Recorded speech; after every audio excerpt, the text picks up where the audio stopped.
Favorite hole? I think 12 because it's so crazy. It's just a hole you would never see. 12 and 16 are my two favorite holes because they're just holes you don't see anywhere. But it's, there's a lot of great golf there. Yeah. Yeah. But I think, and they're pretty predictable answers probably, but they're holes that you would never see anywhere else in the world. They're completely unique, and they're the cool holes to play. The holes that, that you don't see them anywhere. So I would say those two. How about you, Ryan? Well, yeah, at the risk of picking one of my kids as a favourite, it's exactly. I think it does change, but I think at the moment, 16 is the one I get to the tee every time, and it just puts a smile on my face. Yeah. And that I really love. And I think I haven't played it yet, but 7 just, again, every time I see it, it just makes me smile. Hello and welcome to another episode of the Halfway Hut, guys. It's very close to the end of the year. We've got another week left of that, but we don't want to keep you too long. We want to show you guys who we've got on this week. And who do we have on this week, Mark? Firstly, nice knee slapping there. I hope Should we start? No, I love it. I think we'll keep that one in after what you've done to me recently. With my flowy hands thing going on. But yes, we were recently, as we've spoken about, at the Addington, weren't we? Yes. Played amazing. Well, we didn't play amazing. The course played amazing. I played all right. Yeah, you did all right. Got to get there. Got to get yourself up there. And the team up there that are working on things, Ed Cartwright showed us round, talked about the history, what they're doing, and then the very gracious Ryan Noades, who is the owner there, agreed to come on to the podcast, which he did a few weeks ago, and explain everything of what they're doing, why they're doing it, and what they're trying to achieve. And we were joined in Australia by Mike Clayton. Yeah, amazing. Some of the stories he's got we've got to have a whole another podcast of just speaking to him about his life. Genuinely, it's just he knows everyone. He's been everywhere. He's played on the European tour. It's just amazing. The people he's met, it's just phenomenal. We've definitely got to have another podcast with him. If you like golf course design, go and check out what they're doing. CDP Golf. Oh, yeah. Especially what they're doing down in Australia, Tanzania. There's a course called 7 Mile Course. And we were lucky enough to see the before pictures, weren't we, of the landscape that they'd crafted this golf course out of. It is insane.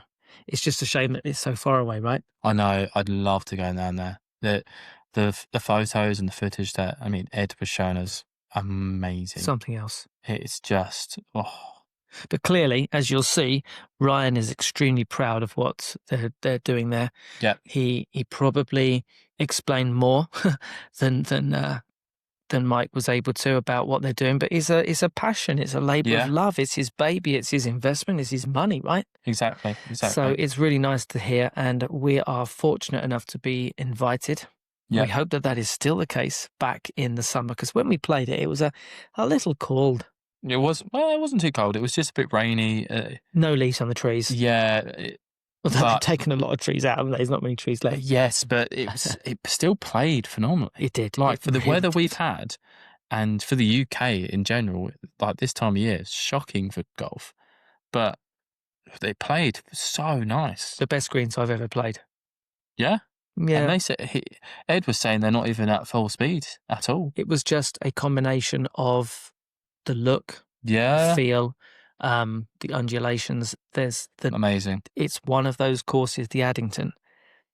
If you can get down to the southeast of the UK, sort of south of London, Croydon way, where the greens are one of the golf courses protections. Yeah, for sure. Scorecard protections. You look at the scorecard, you think, it's not too hard. Look at the length and the distance of it, but you get on those greens. If you're having a bad putting day, you're going to have an absolute breakdown there. If you land 30 to 40 from the hole, you are doing unbelievably well to get away with the 2-putt. Yeah, which I found out a lot. Yeah. I think we did all right on the day, didn't you? I think we Getting played relatively close to the hole Yeah. with our irons. However, if you like nerding out with regards to nostalgic golf courses of the 1900s, bringing back something which was lost and finding a hidden gem and giving it the true justice, this is a course that hosted Bobby Jones. Now, for the younger members of our audience, you're thinking, what are you talking about? Who is that? Do your research. Go and look at who Bobby Jones was. There was a Hollywood film made about him. Can't remember the actor that played it. One of my favourite films. And because of that film and the true-to-life story about Bobby Jones, he's become a legend to the game for me. Bobby Jones was the one who created / instigated / built Augusta.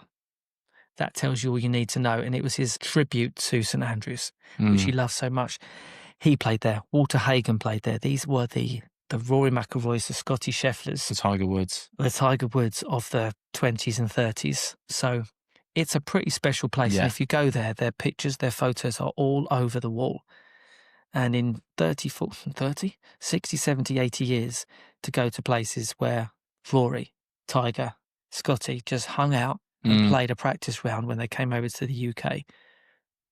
That's the kind of course and heritage that this place has got. So go and check it out. But also sit back and enjoy this podcast and tell us what you think. We have two distinguished guests with us today that we've been looking forward to talking with for us quite a number of months now. To those that are listening to us now, we've got, and I'll introduce first, Mike Clayton. Mike, thank you very much for joining us from the other side of the planet. Yes, it's supposed to be summer in Melbourne, but it's kind of winter. It's horrible. The weather's been horrible. Anyway. Well, it looks like the sun's shining behind you. It can't be as bad as it is here. Hey, Ryan, and thank you for joining us too. No, pleasure. Thanks for having me. So look, how would you describe the Addington? Ryan, let's talk to you first as a golf course, not necessarily a golf club, where you are now, before we talk about where you've come from.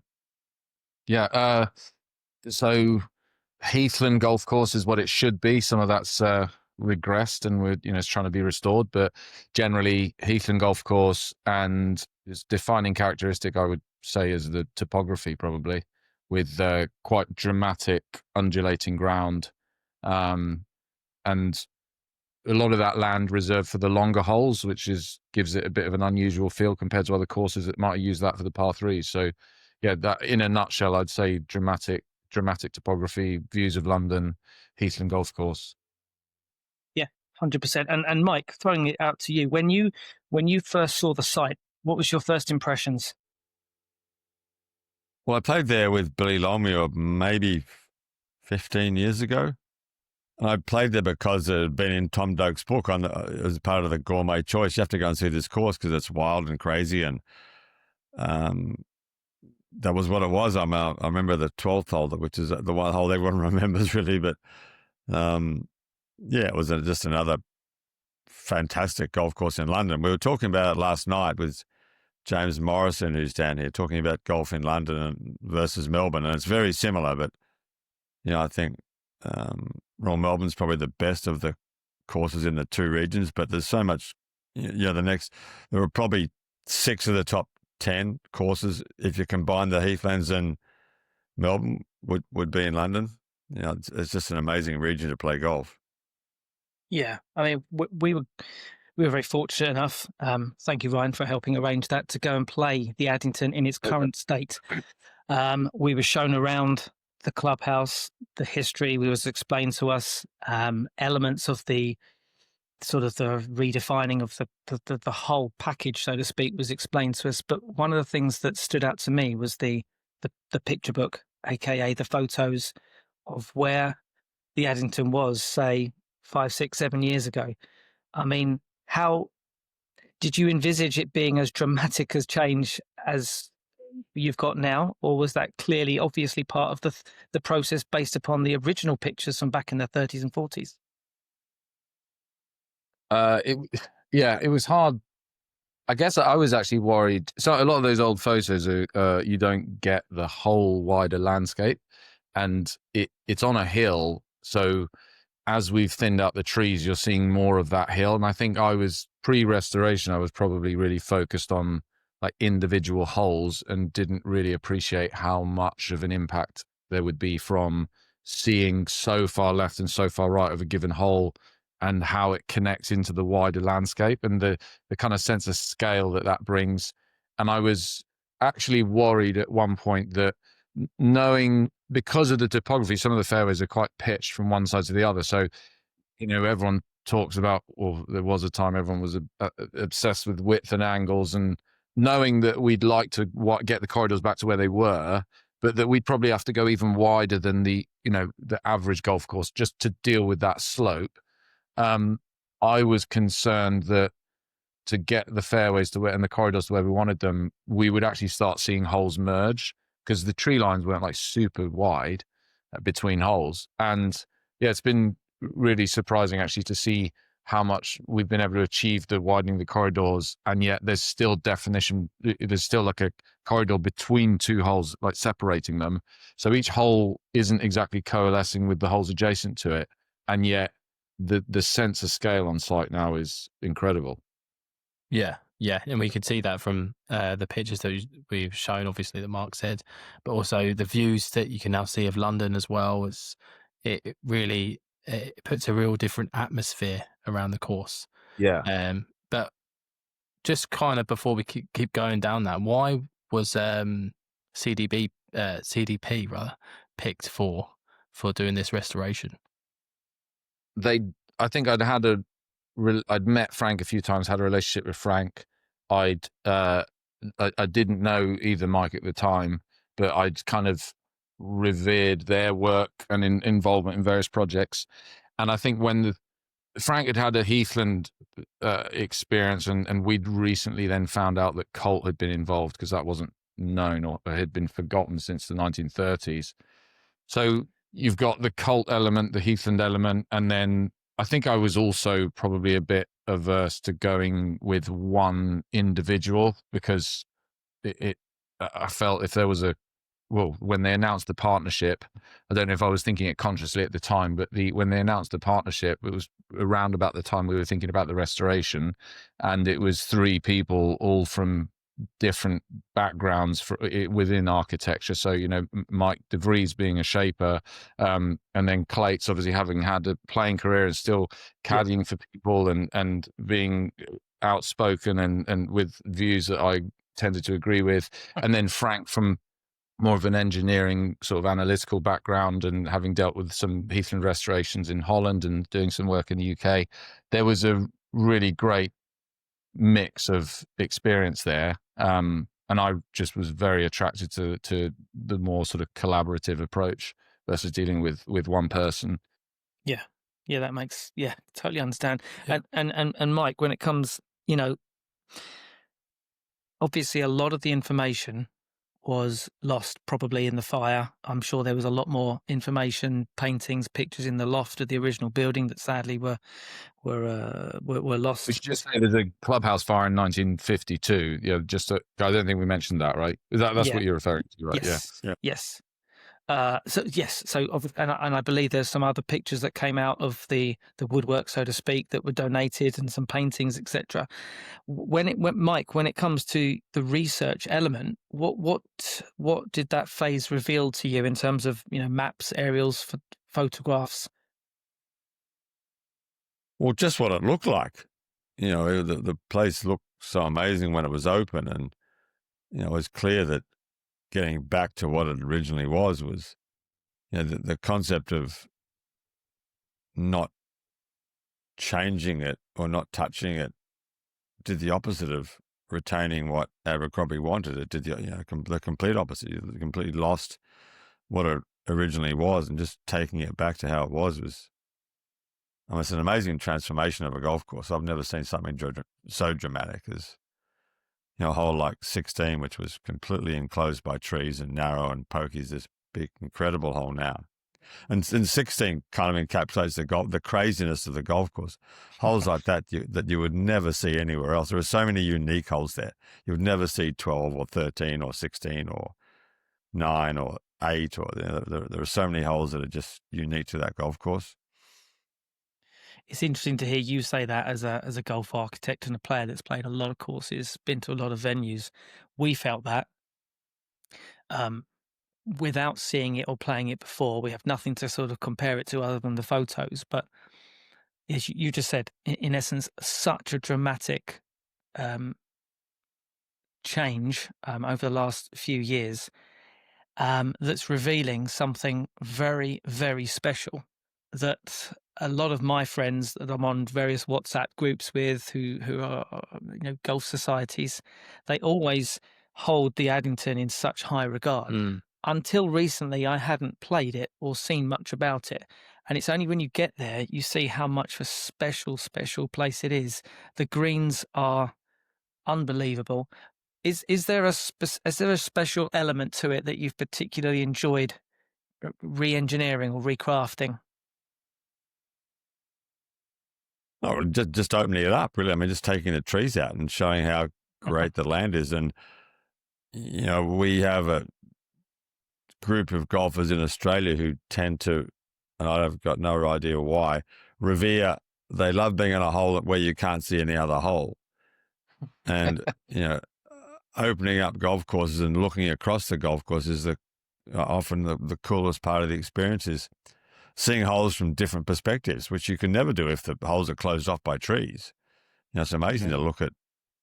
I'll go back to Royal Melbourne again. There are so many views of Royal Melbourne of holes from different places that you look up from the 17th green on the east course back up the 4th west fairway. It looks incredible.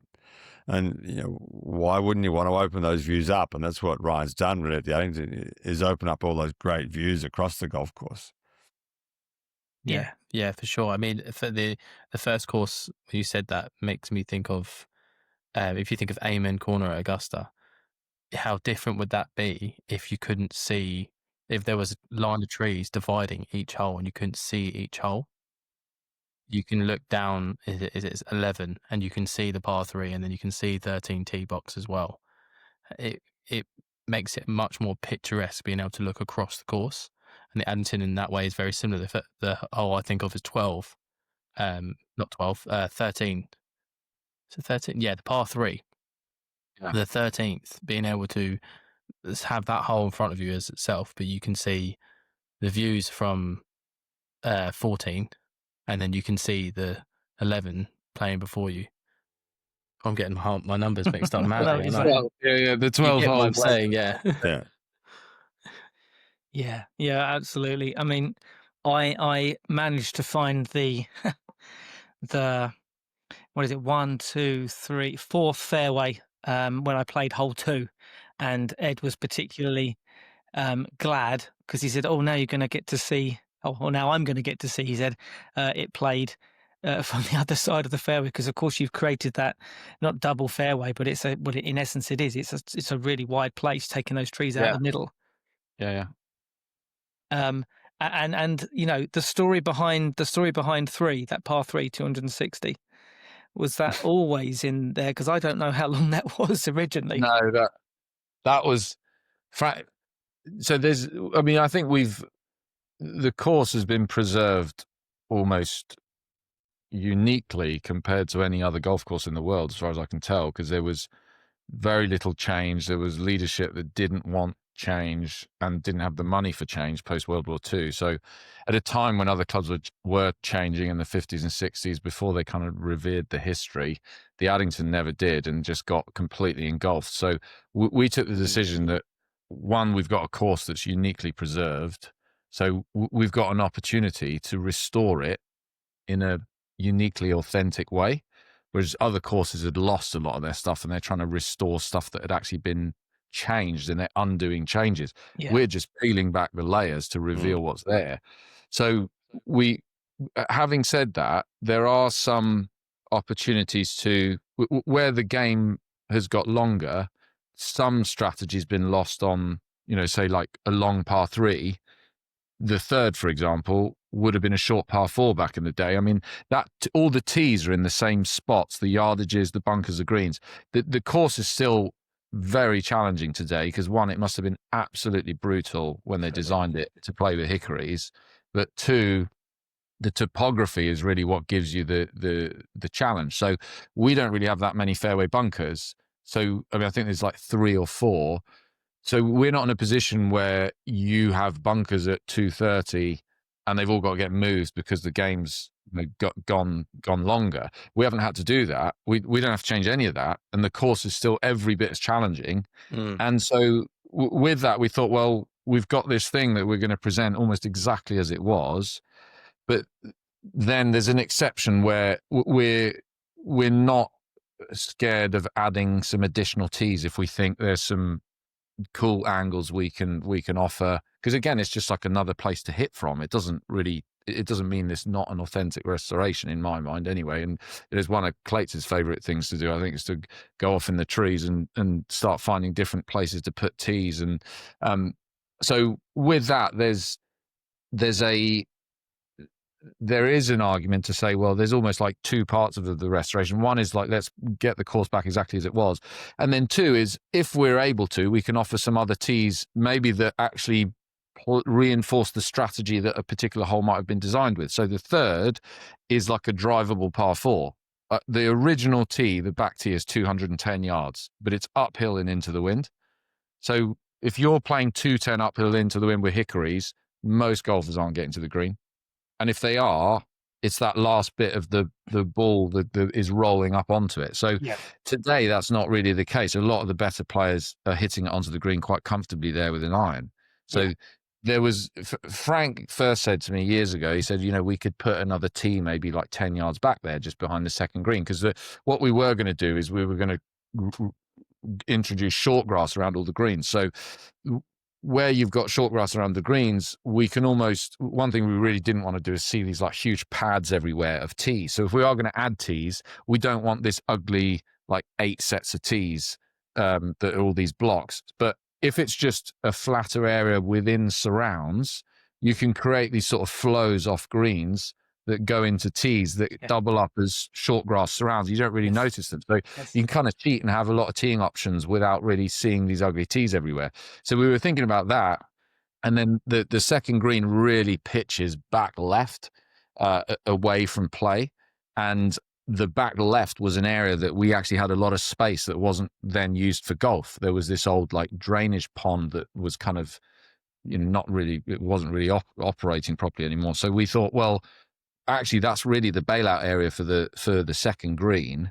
Well, why don't we shape out some flat areas where we're reinstating those surrounds, and those can double up as the longer tees for the third.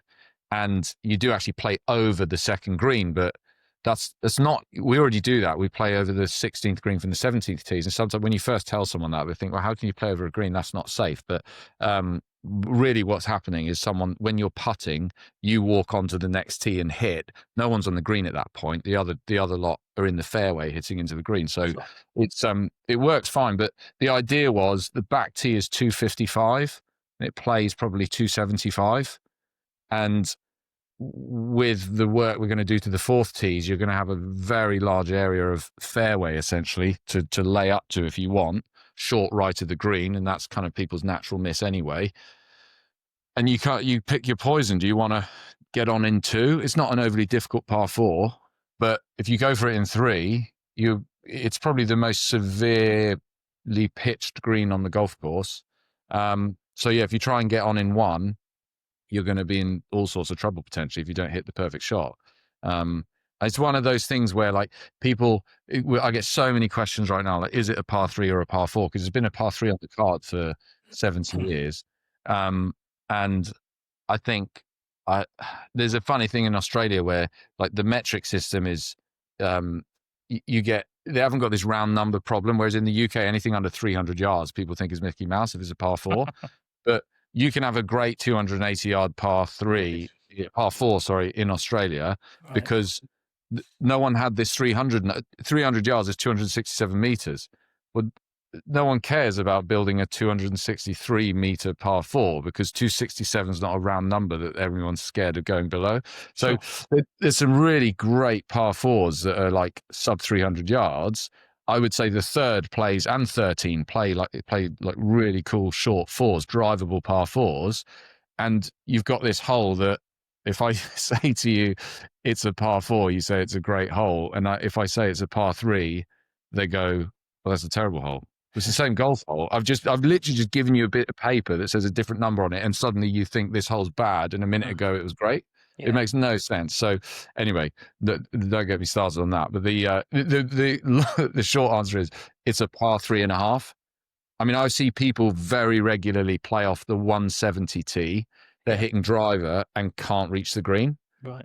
So I don't really see the issue with someone playing the 240 tee, hitting driver and can't reach the green, because like I said, I've got people at 170 doing that as well. It's really, you should be playing that hole, I think, from a tee where 50% of the time you can reach the green, and it's just putting you in that point of being uncomfortable.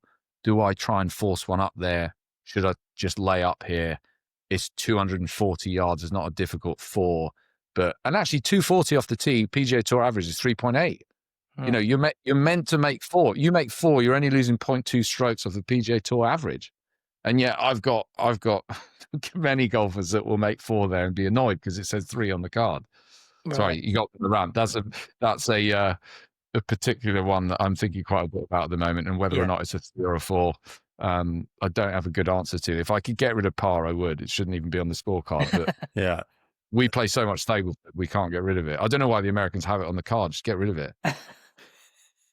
Yeah. I mean, I played a 5-wood, and it was one of the best 5-woods in my life, and it pitched into the bank and rolled down off the green, and I took a 4, and I was happy with that. Yeah. I mean, Mike, when it comes to holes like 10, which weren't really in existence, the green was years ago, how cool was it to reinstate, or not reinstate, well, you reinstate the green, but introduce a new hole up there, that little short par 3?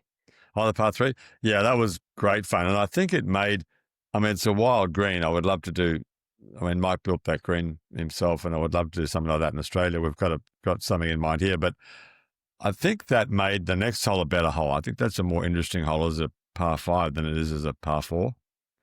So that was one of the, I'm not sure what Ryan thinks, but that was one of the advantages of adding that little hole, was that I thought it made the next hole better as well. But yeah, it's a really cool hole. I mean, there are, if you look at 13 and the 19th hole, there are 2 sorts of par 3s as a broad generalization. One sort where it doesn't matter where the pin is, you play exactly the same shot. And 13 is a great example of that. No matter where the pin is on that hole, you're playing the same shot and just trying to hit the green. Yeah. The new hole, the shot completely changes depending on where the pin is. It's a wildly different shot.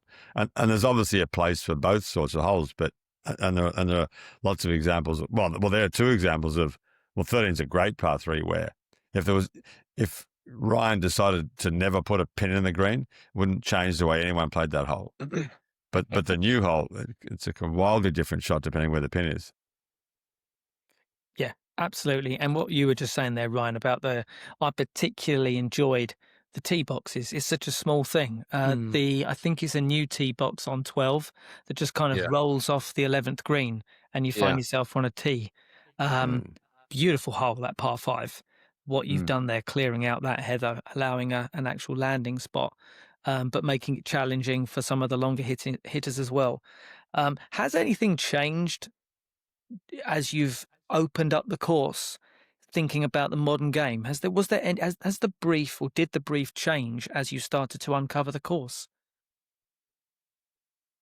The mowing lines definitely changed. I think there were some holes. It was very subtle, but we had, there was like the 5th, for example, had a very subtle bulging widening of the fairway at the landing area for the average hitter in 1920, say, and then a pinching in where the longer hitter was landing, and then a widening again where the average guy was laying up to, because it was like a bogey 5. They were getting there in 3 shots. And today, that was allowing the bigger hitter a wider landing area and the shorter hitter a narrower landing area. And so we very subtly tweak stuff like that. But I mean, you're talking like a few yards here and there. Right. And then other stuff where at the very beginning, I'm sure we might talk about the seventh, but we didn't have the information, or we didn't fully realize what we were looking at with the old black and whites until we'd done the tree removal to know the extent of the back section of that green that had been lost. So that was a much, much bigger change than we were anticipating. And then the other thing was probably the double fairways. You know, you mentioned 2 and 4. Yep. That wasn't something that was strictly original, but we had a handful of one. I'd gone to play Old Town Club in North Carolina, and I'd seen these double fairways that they'd done, and I thought it surprised me actually how kind of classic they felt for an inland golf course. And I thought it would be a bit gimmicky, and it wasn't at all. And I always knew with 2 and 4 that it would work there, because the problem was we were trying to restore heather between the holes, but they got the heather is the right miss, but the holes play sort of in opposite directions, and the middle between them is the right miss. So everyone's missing there, and everyone's walking through the rough, and the heather and the rough were just getting hammered. And I kind of got to the point where I said to Frank, we're never going to be able to restore any heather here. It was just going to be a constant losing battle.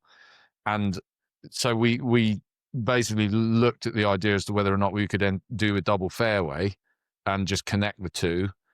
And we really didn't want to do that on one hole. And so we were looking on the rest of the golf course if it made sense to do it anywhere else. And actually, we haven't done it yet, but there's 9 and 10. We have now done 14 and 15. And there's also, which we have done, the 8th with the 5th. So it's now thematic throughout the golf course rather than just being a one-off on 2 and 4. Yeah. And I think with 2 and 4 in particular, both holes are much harder from the right edge or even the other fairway. So it works really well because you get like 200 plus yards of fairway to hit into. You can fan it as far right as you want, but you're only making life harder for yourself, and you're gonna have to deal with the difficulty on the next shot if you choose that, or you try and take the hole on and you play it up the left. And so that was something that wasn't strictly part of the original restoration or even part of the original brief that kind of evolved as the project went on. I kind of hope, Kris, that whilst people are listening to this podcast, they've got their phone up and they're looking at the Addington's Instagram page, the website, Google Images or whatever it is, where we can find, so they can get the gravity of the change and how spectacular a project this is. Do you know what I mean? Because it will make a lot more sense if if you've been there or if you plan to go there. Certainly you see the visual changes. Mike, when it comes to projects like this, it's I suppose a bit of a personal question. Do you love this restoration work more than creating something from scratch, or are they both a sort of a love in their own right? Yeah, no, they're different. They're completely different. The first job I ever got with my John Sloan and Bruce Grant, my 2 original partners, they came to London. We were living in Bagshire. I was playing the tour, and they said, we want to start a design business in Australia, and we think we're going to get the job at Victoria, which was Peter Thompson's club, great old club. And it was, in a way, very similar to the Addington in that they'd filled in bunkers and planted trees in the 50s and 60s. And both things were a disaster. Not that the Addington filled in bunkers so much, but they certainly planted trees everywhere. And it was just a matter of, we took an old black and white photo into the first meeting we ever had and said, just put this back. And it took 30 years, but it's back, and it's back in the top 100 in the world. And that was a great fun job for me. It was our first job, and it was such a famous course in Australia, right next to Royal Melbourne, but very similar to the Addington. It was just peeling it back and revealing what was there. And there was so much disastrous stuff done in the 50s and 60s to golf courses, certainly in Australia, that there's been a lot of work here, certainly recreating the intent of the original architect. And Ryan's right about bunkers. It's Tom Doak redid Memorial Park in Houston, and Brooks Koepka was his player consultant, and he asked Brooks what distance you should put the fairway bunkers, and he said, "I don't care where you put them, I'll go over them. And if you put them so far away that I can't get over them, I'll let a 3-wood short of them and hit a wedge on the green anyway." Yeah. So Ryan's right when he talks about bunkers. That, where the hell do you put bunkers now? But the ground is so interesting that you don't need the bunkers. There was a reason Mackenzie went from Kingston Heath, where he built 140 bunkers, to Augusta, where he did 27 or something, because Kingston Heath was flat and it needed bunkers to create the strategy. At Augusta, he had the land that created the strategy. It didn't need bunkers to make that golf more interesting. And the Addington's much more like Augusta than it is Kingston Heath. Yeah.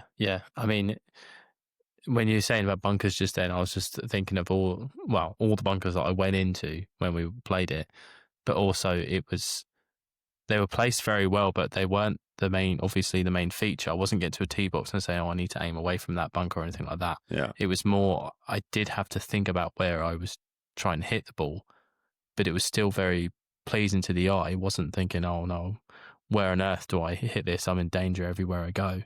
It can lure you into somewhere that you think you should go, but it doesn't. But it's also still very pretty to go. Like, if you get what I'm saying, it's not an easy course, but it lures you into thinking it is.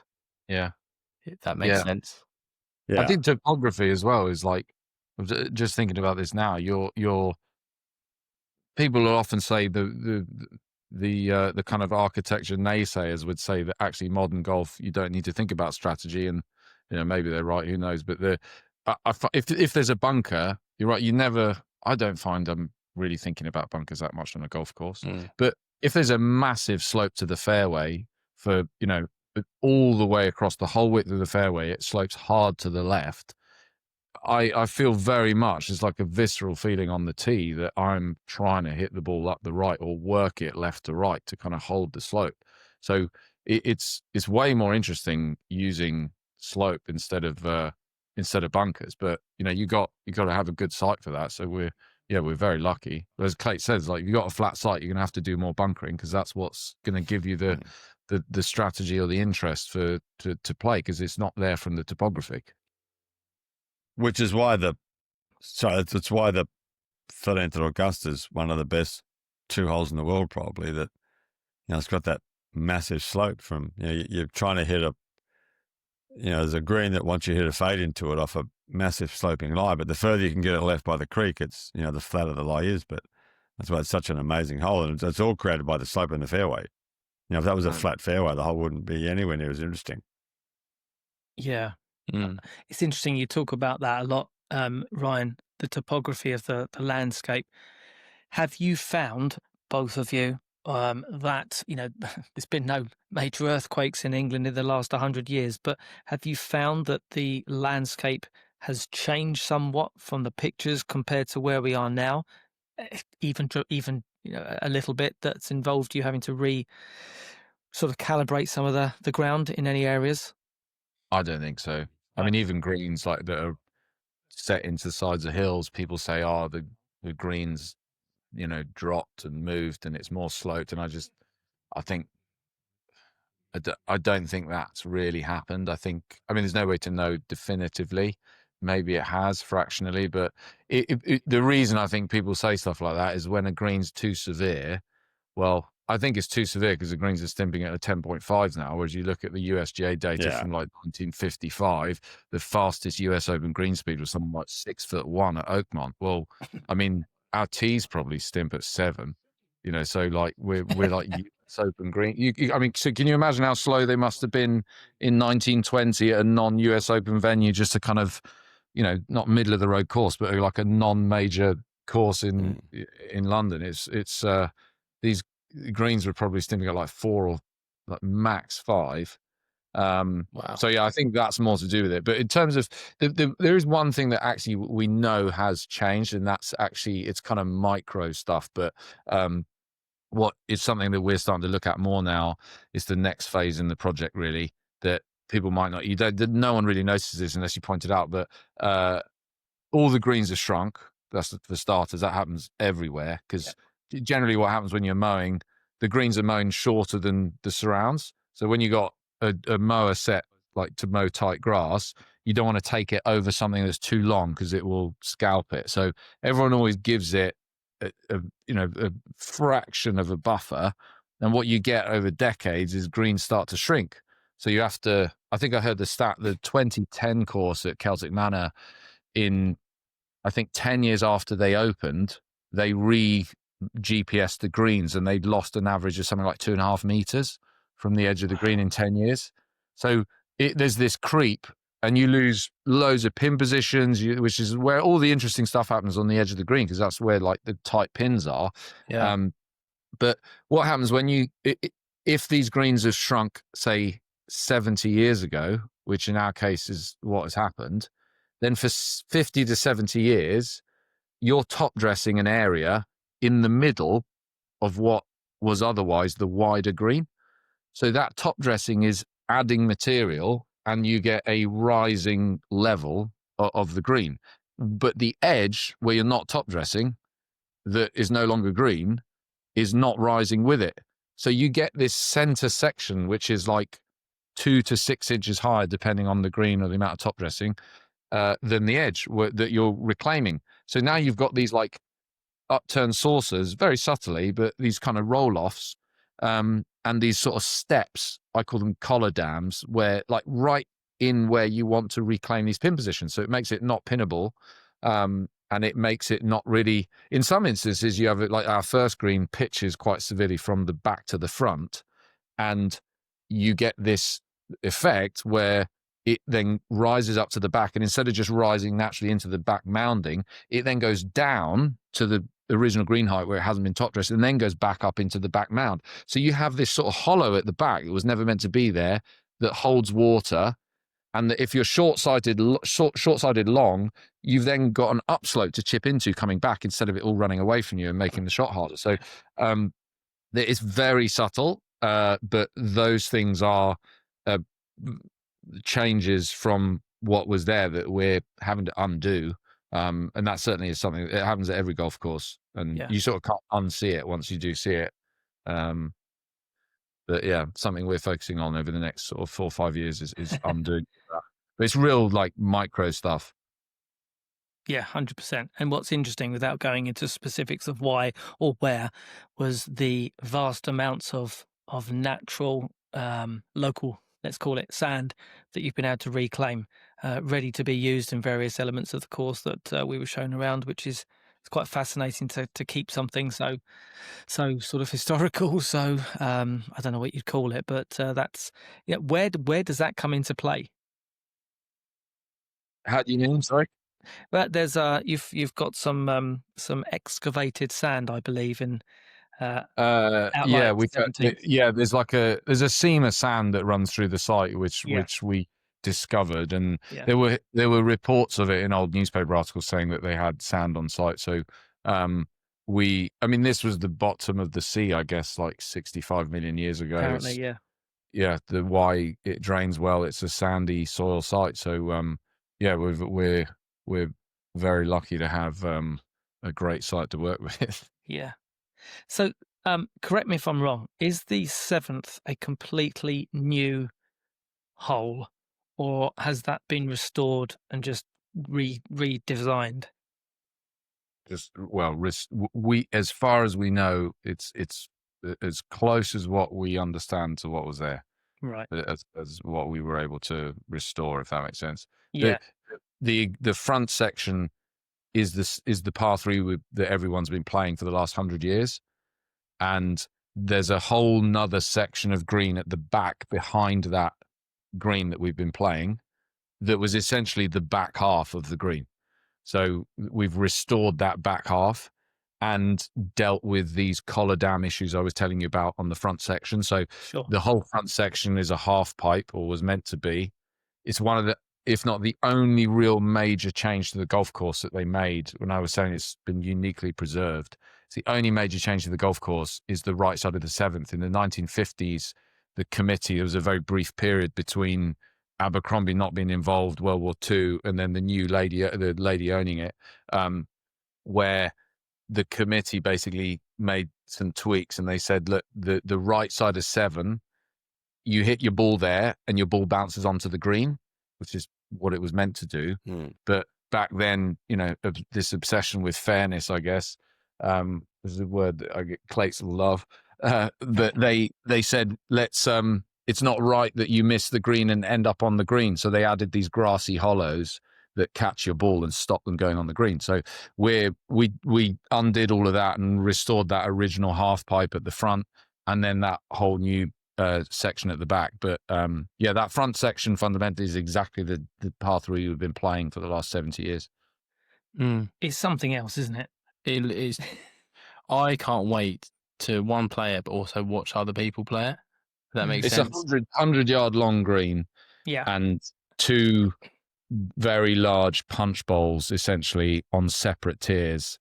One back section, one front section, the back one being higher than the front, and the whole thing set at like 45 degrees to the playing line. Yeah. I just can't see where you're going to get a flag there. I could see loads. There was like a few flat spots and everything like that, but I could see the danger if you come up a bit short, it's just going to roll right to the bottom, and that's when my club throw will be coming into play.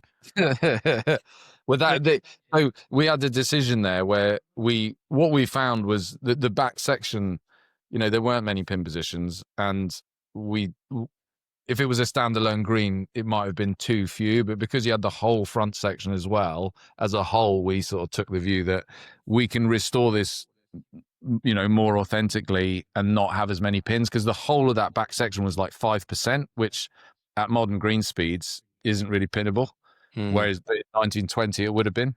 So if it was a standalone green, that back section, you might have said, well, we've really got to soften this whole green. It just doesn't really work. But with the front section, I think, we gave us license to be a bit more, what's the word, like authentic, or a bit keeping the original basically as it was. Yeah. With a hole like that as well, I mean, you said you're trying to make it as original as it was when it was first made. But are you also taking inspirations from other courses from the past, or for bits that you can't get pictures of, or get some details on the original restoration of it? I think no is the short answer, but what we do, if there's a bit that we don't have photos of, so that hole was mostly from photos. But the very back right of the new section, the right of the front section, we didn't have photos of because of the way the camera angle is. It's sort of hidden. So we do take inspiration, but from our own golf course. So we go around and look at the shaping, or even the left side of that hole, and say, right, well, we need to try and have sort of some similar shaping to that. It is one of the issues that you get with modern shaping, is like everything's just like really smooth. And at the ad, we're not really sure if they wanted the hot course to be super. There's pock marks everywhere, all over the fairway, and so the story goes, they come from the fact that it was largely a forest apparently in 1910, and a lot of those trees were cut down, and they didn't have like stump grinders and stuff, so they cut the stumps right down to the turfed over them, and that over 100 years those stumps have rotted down and created these very isolated little depressions and pock marks all over the fairways. And it gives it this, if you see it in low light, it gives us this incredible like rumpling, but very hard to recreate today, because if that's 100 years of stumps degrading and decomposing underground, if no one's actually shaped that by hand, I wouldn't know where to begin to try and recreate that, or would you want to? So that's something we think a lot about, like that micro contouring, and we use our own course, I'd say, more than anything in terms of inspiration. If there's something we don't know, but so much of it's there. We haven't actually had to create, other than the back section on 7 and the new par 3. There's very little like new sort of shaping. Like we're really trying to work with what's there. And that segues actually in something I wanted to ask you, Mike. How do courses like the Addington, drift into so much trouble over the decades, in your experience? Just ignorance and bad committees and not respecting what was there. So, and it happened a lot. Certainly in Australia, it happened a lot. And again, it's, what can be bad about planting trees? So in Australia, we planted trees everywhere on golf courses. And, that was the biggest problem. Well, certainly one of the biggest problems. But it's, Mackenzie wrote about having permanent green committees. He wrote about the problem of getting someone on the green committee who knew nothing, and they would stay on for 3 years, and you might have educated them at the end of the 3 years, but he goes off and the cycle goes around again. Yeah. So, and having said that, we've dealt with some great committees, but you think about, certainly in Melbourne on the Sandbelt, you think about some of the horrible decisions clubs made in the 50s for just completely spurious reasons. And largely those problems have all been fixed because clubs have, they've had a chance to reflect on the 80 years and, people talking about it, is this better than that? And almost inevitably that it was better before. So, there's been lots of restoration here but you think of Commonwealth, for example, had a great par 3, the 7th hole. It was an amazing par 3. 3 par 3s on the golf course. It was the longest. It was 179 yards. And someone in their wisdom decided that they needed a 3-iron par 3. So they went out into the paddock next to it and built a 195-yard par 3 and destroyed one of the best holes in Australia. It was just incredible how that happened. And that was a kind of a, fantastic golf course, which you would think had a high golf IQ membership, but not so really. And it's been, they've sort of restored it now on the land of the new hole, but it's not the same, and it was just a staggeringly horrible decision to dig it up.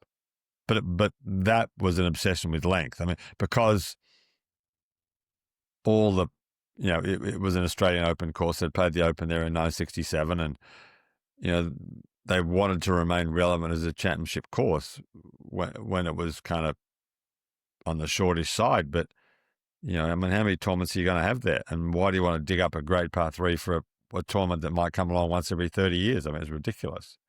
So, so in answer to the question, it's ignorance and stupidity and not understanding the greatness of what you've got and all those things thrown into one, really. Do you think we've lost something, Mike, I don't want to denigrate existing architects, but it just seems so rare that someone improves a golden age design with thinks, oh, let's overhaul this, let's completely, it's so often that they go back to the original design and it's like, wow, that is actually so much better, like what were we thinking? But why is that? Like, how is there no one? I mean, it's an exception that someone would come along and make major changes to an old golf course and that actually, the changes are better than what was original. Yeah, it's certainly not true in Melbourne. I mean, all the courses that did significant things just took them back to the way they were. I don't think it's an architect thing, because I think in this period, from Sandhills, really, when Bill and Ben did the course in Nebraska, there's been an incredible collection of great new golf courses that have been built. It's not like the architects of this era aren't talented. They're uber talented, and there are some great golf courses. But again, you go back to the period after the war when, where the architecture was actually pretty ordinary. Yeah. But because go on. America was obsessed with championship golf, and, the courses like Swinley Forest and the Addington were seen as kind of obsolete and outdated. And whereas, as Rand Morissette was writing about Pedreña in Spain, and he said, you play this golf course where Seve grew up, and he said he realized that golf courses over 6,500 yards are largely a bloated waste of time. Yeah. And, not for championship golf, but for 95% of people who play, that's ample yardage. Yeah. But we got obsessed with this notion of championship golf and 7,000 yards. It's this ridiculous concepts of, so courses like the Addington, Swinley Forest, New Zealand, or West Sussex, all those short, great golf courses are perfect for most people who play golf. But the problem in Australia was all the equivalent courses were all built as championship courses, and they all had tournaments, and they wanted to remain relevant for tournaments. So whereas the Addington doesn't have to worry about that, it can just be a golf course for normal players, which is great. Yeah, just on that, because I was talking about this with someone the other day. Excuse me.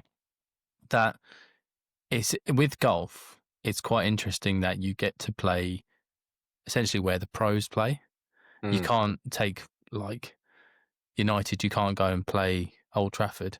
You can go and watch them, but you can't go and play football there really, unless you know the right people. But you could go and play St Andrews or something like that. But the Addington has that professional feel, but it's not intimidating to an average golfer when you just look at the scorecard. Yes, it might essentially kick you in the teeth when you get there and it challenge you, but it's a good test. And but at the end of it, you'll look at it and go, that was a real good test for me as well.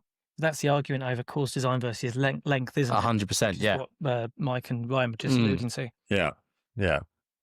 There are plenty of shots. You've got to hit a great shot at the second. You've got to hit a great shot at the third. You've got to hit a great shot at 12. You've got to hit a great shot at 13. You've got to hit a great shot at 16. There are so many. No matter who you are, there are 6 or 8 shots there where the best players in the world have got to hit great shots. And that's all you can ask of those guys as far as they hit it. I mean, you watch. I was saying before we started, I was for Ryo Satsune, Japanese PGA Tour player at Royal Melbourne on Friday, and I mean, there were 2 par 4s where he didn't hit a wedge. But that's the fault of the administration. I mean, talk about horrible decisions. The administration has just been appalling on the equipment. I mean, just that was you had one job was to. Well, 2 jobs. You had to defend the skill it took to play the game and to defend the golf courses, and you completely failed on both.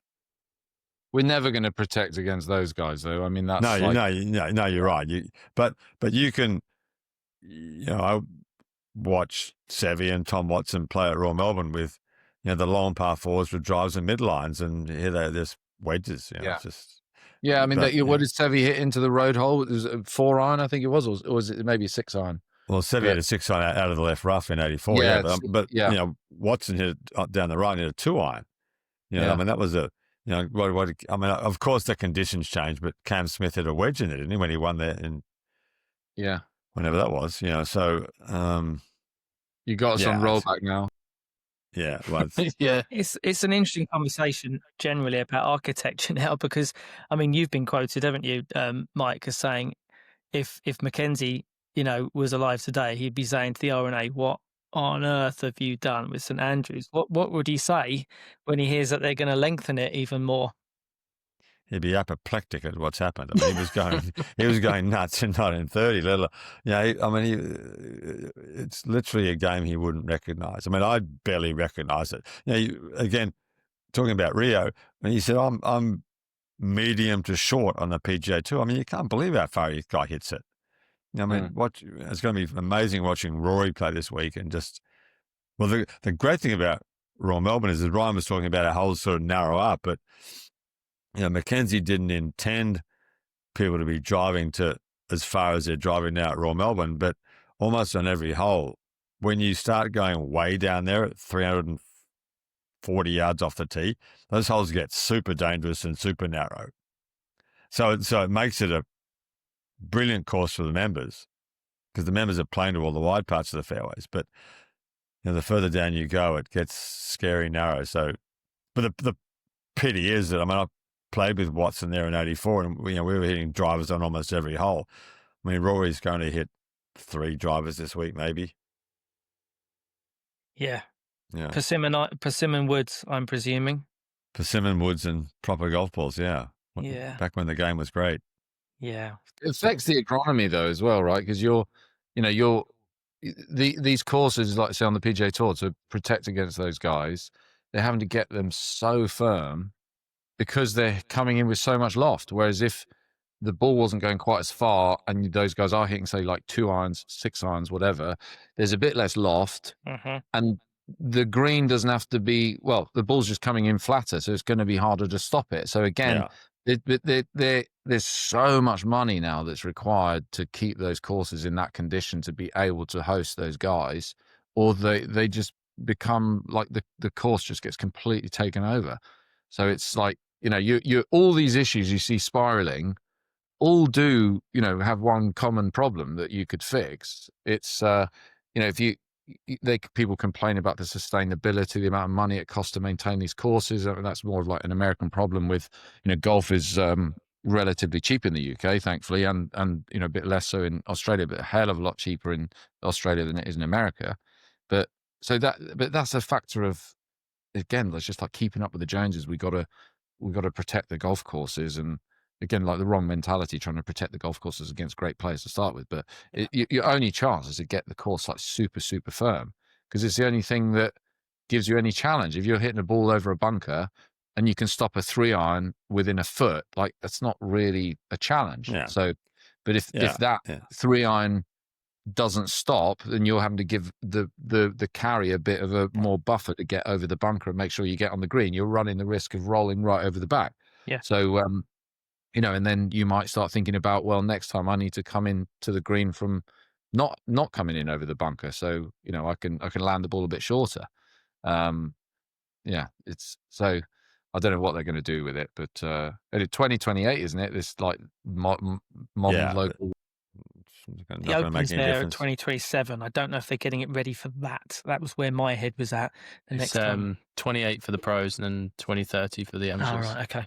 Right. Yeah. Then is it 27 at St Andrews? Yeah. Yeah. So that's now changes the other day, didn't they? They've added like another however many 100 yards. Yeah. I don't know what yeah. And the worst thing about playing St Andrews now is, and on all those open courses, there's ridiculous walk backs to the tees. I mean, the great thing about the old course was you walked off the green onto the tee. Now you're walking back 60 or 70 yards back to these new crazy tees. That it's just a horrible way to walk. You're walking an extra 140 yards to get back to where you were. Yeah. So anyway, we could cut this whole section as a separate podcast and just go. We talked about the role model. I had a question. You've said some things, and those of us that know a bit about golf will know that 100 years ago, clubs were very, very different to where they are now. Balls were different. They ran more. You didn't get any spin necessarily. So was that something in your mind when you think, well, we're going to take the course back to 1913, more or less? But balls go further. There's spin. They're not running shots into greens now. Drivers will go a lot further for these young guns, etc. What was the answer to that challenge? Was it just stick tees further back? Or were you like, no, it doesn't matter. It's irrelevant. No, yeah, I never really had to worry about that at all. I mean, Doak, I think I read in one of his books that he'd said that the reason why, or one of the reasons why a lot of these golden age courses are so revered today is because they were, I mean, like the Addington must have been brutally difficult. I mean, all the carries are 150 to 165 yards in 1914 with hickories, like that. It would have been a brutally difficult golf course. So, they were, as much as we're saying it's stupid to build championship golf courses today, like they really were trying to build championship golf courses back then. But Doak's point was it actually makes them, with modern equipment, really, really interesting golf courses for like 12 handicappers today. And so, yeah, I don't, it was the Addingtons would have been, and still is today, like a very long golf course. It's 6,300 yards, but that is very misleading because there's 6 par 3s. I mean, the shot you're asked to hit, it's effectively like a 7,000 yard golf course. Yeah, sure. You hear it all the time. People come off and go, "Wow, it didn't feel like a 6,300 yard golf course." But 100%. you're on with 6 par 3s and say 2 par 5s. The with like 12 is really meant to play like a 4. You've got it's a par 68. Well, you're only hitting 32 full shots, so it's like a 7,100 yard golf course equivalent to a par 72. So yeah, these are long golf courses. We never really had to worry about that. And also, if like I said, like on the third, with the kind of it being a short par 4 instead of long par 3, we have the option to put some tees back if we wanted to. And I think, like I said, I don't have an issue. I don't see it as anti-authentic or non-restoration for adding a new tee. I think that's fine. If the bunkers, fairway, greens are all in the same spots, and you want to add a different teeing angle as an alternate option, like, yeah, fine, let's go for it. But as a general principle, if we ever think about lengthening holes, you lengthen long holes. You don't lengthen short holes. Like a drivable par 4 is fun because it's a drivable par 4. It's very tempting. I see some clubs do it where they're like, oh yeah, that's a short hole, we need to add length. They don't think actually it might be the 440 hole where they need to add length, the long par 4 already. But that's actually way more interesting playing it at like 450 than suddenly you lengthen a hole from 280 to like 380 and it's just driver wedge for everyone, driver mid-iron for everyone. There's nothing. There are exceptions, but I'm convinced there are no interesting 380-yard par 4s. Yeah, and the one thing the ball's done is made the 300-yard holes more dangerous because they are drivable. Certainly in Melbourne on the sandbelt, when no one ever drove at them 40 years ago, now they can drive them more. They're way more dangerous now. Yeah. Than just hitting 2-iron wedge. I mean, now it's crazy how much more dangerous they are. So they're the last holes you want to be lengthening. Yeah. Well, we got an interesting one, the 18th hole at the Ad, where we could put the tee a long way back there. So 435-yard par 4, uphill, meant to be like the beast on the back nine. It's because you're meant to start from the 5th originally at the Ad, which is something we're looking to restore. So that's meant to be the 14th hole, like stroke index 1, pretty severe green, very difficult golf hole. And if you lengthen that, if I say to people, we might lengthen that hole, this is 435 yards already. I already can't get to the green in 2, and most, a lot of our members can't. So, but as much as I like the traditional forms of golf, like it is interesting if you look at the stats. If you go from like 50 yards away from the green to 100 yards away, your score doesn't get like massively worse. If you're in that sort of 50 to 100 yard range. Unless you can get it right up around the green. So right now, a lot of the golfers might be hitting their third shot onto that hole from 50 yards. But if you add 50 yards in length, the average guy that was hitting it from 50 yards now hits it from 100. You haven't really changed his score. But the elite player who was hitting his second shot into that green from like 150, now he's got 200 yards. Wildly different. Massively different Wildly shot. different, yeah. So you actually, by lengthening that hole, it's still a 3-shot hole for the average guy, and it hasn't been made materially, statistically any harder. And for the elite player, it's like way harder. So you've actually leveled those two playing fields. So that's the interesting stuff for me, where we can do some alternative tees. And that's why I think, as a general rule, you lengthen long holes, you don't lengthen short holes, because the long holes are meant to be long. That's their strategy. That's part of their strategy, at least. Yeah. When you got a drop shot par 3, 110 par 3. You don't go, let's make this 180. That's ridiculous. Yeah. Sorry, interrupted you. No, I couldn't agree more. And I think I've played all over the world: Dubai, Spain, Portugal, Turkey, obviously all over England, bit of Scotland. The greens there were something very different to a lot of the places that I've been to and seen. Reminiscent of other greens. It's not like the Addington is in its own, but very, very different, very challenging. And just that little 10th, for example, and we played it mid-morning, didn't we? Yeah. We sort of both said to ourselves, to each other, when the sun hits that course in certain either morning or evening, it must just be unbelievably beautiful. Contours of some of those greens, and you've almost got to get it close to the pin to not be throwing in 3 putts left, right, and centre, which is one of its defences. Clearly, the greens. Yeah. Well, you guys said you didn't. You there's width off the tee. You're moving the ball forward, and then the defence is actually in large part on the greens. You still got to hit a good shot from the fairway to to have a chance of making a birdie. And then, yeah, a lot of the time with the green expansions, there's plenty of times now you got like 40, 50-foot putts, and actually a lot of the time you could have a 3-footer and you're aiming quite a way outside the hole.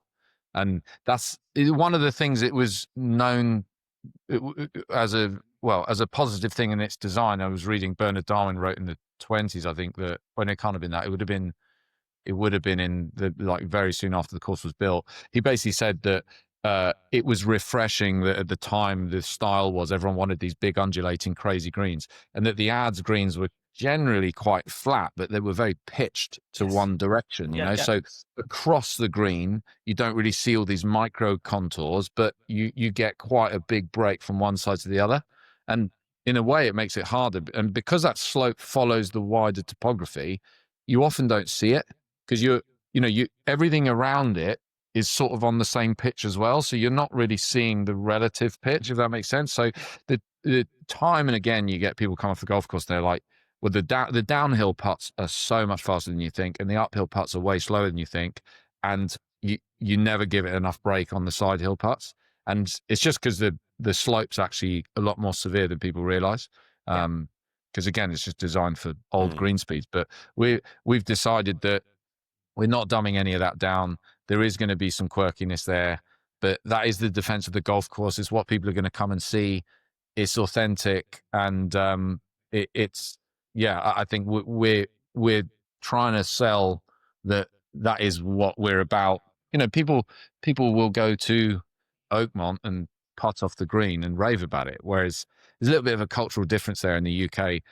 If someone putts off a green, they'll say that's Mickey Mouse, and they'll turn their nose up and say the greenkeeper, woke up on the wrong side of the bed.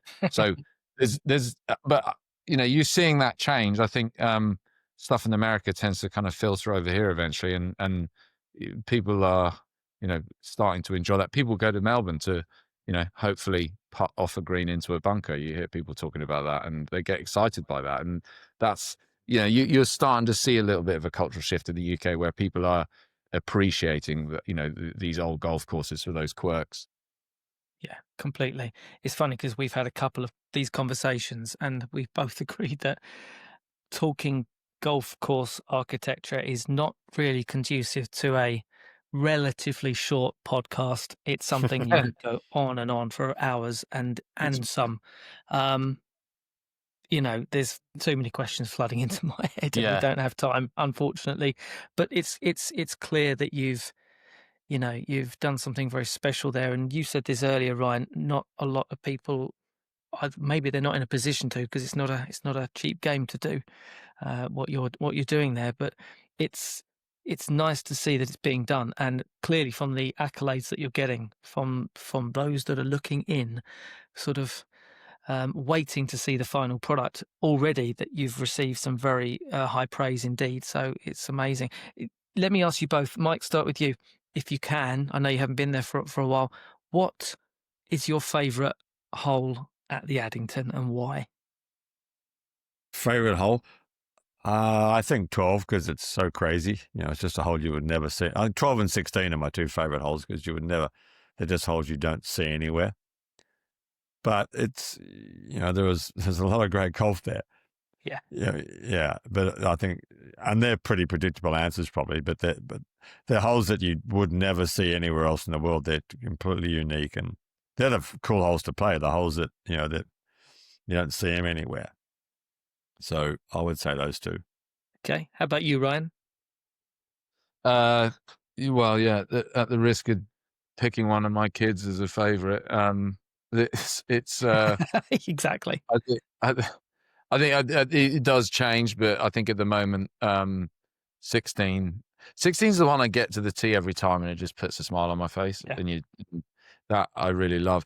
And I think I haven't played it yet, but 7 just, again, every time I see it, it just makes me smile. I get giddy thinking about that hole. I have been thinking about that hole for the best part of 10 years now, just thinking, wow, what must that have been like? And then as we've uncovered more and more, it's just got better and better and better.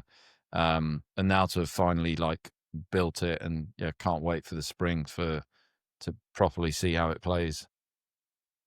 People ask Mike DeVries that question about 7 Mile Beach, and he talks about groups of holes, Right. 3 or 4 holes. And if you said at the Addington 12, 13 and 14, I mean, that's an amazing run of golf there. 12, 13, 14, 15, 16, well, you kind of keep going 17, 18, but 12, 13, 14 is a great run of golf. Much different holes, but it's a brilliant trio of holes to play in a row. That's the first thing that came to mind, actually, was 12 through 17. I just, it's just such a good stretch. And it's, imagine the clubhouse up there as well. This is, the goal eventually. So here's a question, right? Do you think if you change the order and tee up on the 5th, does it change the nature of those holes because they're the time you play them in the round? I don't think it does, but you're playing them at a different time in the round, aren't you, really? I think it's a fundamentally better experience. I mean, the one critique people have given the golf course over the years for decades is that it's always, they say, and I think there's some fairness to this, that it feels like 2 different golf courses because you play, you're on a hill, you play 1, 2, 3, 4, 5, and those holes had lost all their heathland characteristics a lot earlier than the other golf holes. They also got a lot more water because they took all the drainage for the rest of the golf course. They're like the bottom of the hill. And so you then get to 6, and 6 through 17, you're up on the hills, you got all the topography, the drama, the heathland, the pine trees, and it just feels different. And then you get back to 18, and then suddenly it's like 18 almost feels like 1 to 5. You're in that sort of parklandy corridor again, more deciduous trees, more broadleaf grasses because of the drainage, all the heather's been lost. So the color's different. And it's just like you get off all that drama through 17, and then you just have this sort of straight, flattish, relatively flat. I know it's not flat, but relative to the rest of the golf course, flat hole. So that is, all of that is much more pronounced because you start from 1, and then even 4 and 5 are out and back par 4s playing alongside each other, which often doesn't really feel very good in the golf course, I find. But actually, they're meant to be 1 and 18. They were never meant to be played back to back. So I think if you start on 5, and some of the work we've done on 5, well, really what's happening is I heard at Merion that they're talking about the 3 acts. You got comedy, drama, tragedy, and there's this cadence to the golf course. And I think the Addington, you've got that gentle handshake with the 5th, and 5th is a long hole, but it's wide and it's out in front of you. And then the 6th, it was short par 4, and then you threw all the drama through the middle, and really 18, 1, 2, 3, 4, 5. So 1, 2, 3, 4 are meant to be the closing stretch, and I think there's a reason why they're less dramatic, less undulating. They're longer. The course is stretching out. It's more orthodox, as Alex Ferguson would say, squeaky bum time. And you got to see your score home. And I think suddenly those holes have an identity as that difficult closing stretch rather than the really difficult starting stretch where you're not warm, that feels like a different golf course, and then suddenly you get to the bits that you were waiting for on 6 through 17.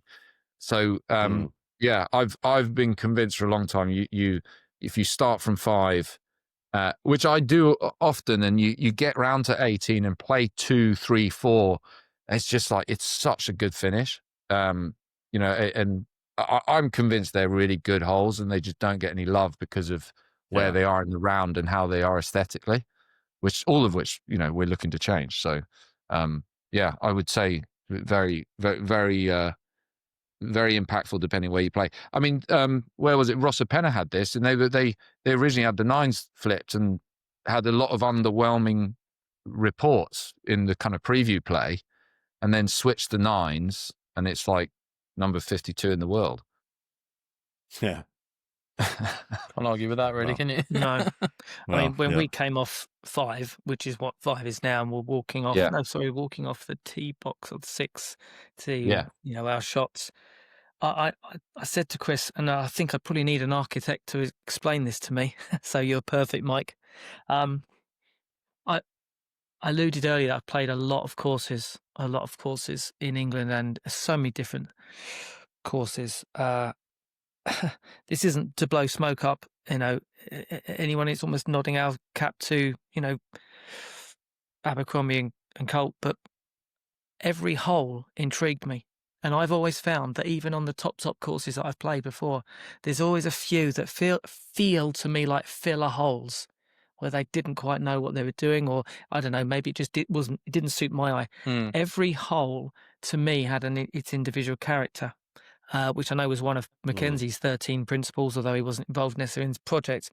And that is appealing to me. I thought every single hole looks like to me it could present a different challenge every single time I played it, and wanted me to come back for more. Does that make sense? Which is testament to what they did back in the the early 20s and just before, actually, and why it's so good that you brought it back. Would you agree with that, Mike? That these old traditional Golden Era courses, every hole had something to offer. As a general, yeah. Certainly in Australia they did. The great old courses they did around the same time did that. But yeah, and I mean, obviously they had great bits of land to work with too. I mean, we've all seen modern courses built on pretty boring bits of land, but they're designed to sell houses where every hole's boring. But those old guys knew how to make the game interesting. I mean, the 12-foot Sanedale is not exactly a great piece of ground, but it's an amazing hole. I mean, the green's up on that that bench up there, but it's largely flat, but brilliant bunkering, and turned it beautifully and worked the green with the drive, and amazing hole. 100%. Well, you told us your favourite holes. Is a very difficult one. You're right, Ryan. Asking you to pick one of your favourite kids is almost impossible. It's early where you are now. You've got the rest of the day ahead of you, Mike, being sort of down under. It's relatively late for you, Ryan, so we will kind of call it there, and thank you so much, both of you, for sparing us some time to just touch the surface on what's going on at Addington. There's seriously lots more to come, including a new clubhouse, no doubt, where that beautiful marquee is sitting. I think that's the plan anyway, isn't it? Something potentially. Yeah, well, they actually wanted to build the clubhouse up there originally. We got plans showing them intending to put the clubhouse there. We've got pictures and written accounts of them intending to start the course from the 5th hole, which is up on the middle of the hill there.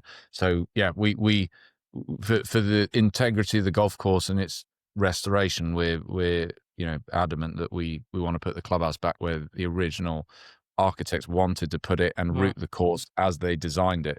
So that whole cadence was thought out to do that. So that's very much what we're intending to do. Amazing. Well, we've certainly seen an amazing transformation. We played it in the winter. It'd be lovely to see what it looks like, as you said, when the things start growing and leaves on some of the trees that are there towards sort of spring, summer. But again, thanks from both of us for your time. Yeah, thanks. Good to see you, Mike. Thanks for having us, guys. And you're welcome to come back in the summer. Really appreciate it. Yeah. Thanks, Mark. Thanks, Kris. It's great. Thanks, guys. See you guys.